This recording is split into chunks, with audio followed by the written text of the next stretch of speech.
I am the Tofu Golem. Please enjoy the video. In this video, I will show how to change Honda Accord wheel bearing, updated.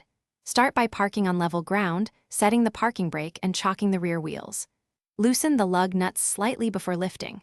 Use a quality jack and place jack stands under the pinch welds. Remove the wheel, caliper, and rotor in sequence. Keep hardware organized and take photos for reassembly. Follow torque specs when reinstalling and double-check that the wheel spins smoothly.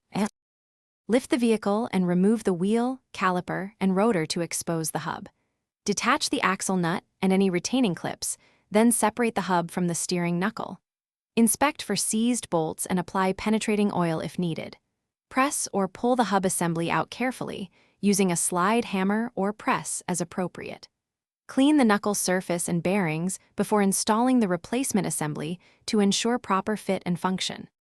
If you are finding this video helpful, please subscribe and like to support more how-to content. Quick recommendation: life is short for cheap socks, so go darn tough with a lifetime warranty for long garage days and slippery oil spills. They stay put and keep you comfortable while you work under the car. Check the description for the link and other deals. Now let's get back to the video. Position the new wheel bearing or hub assembly and press it in squarely with a hydraulic press or bearing driver. Replace any seals or snap rings removed earlier and coat contact areas with a light film of grease where specified. Reinstall the rotor, caliper, and torque the axle nut to the specified value. Refit the wheel and lower the car, then torque the lug nuts in a star pattern. Test drive slowly to confirm quiet operation and no play. Thanks for watching. Consider subscribing if we helped you today.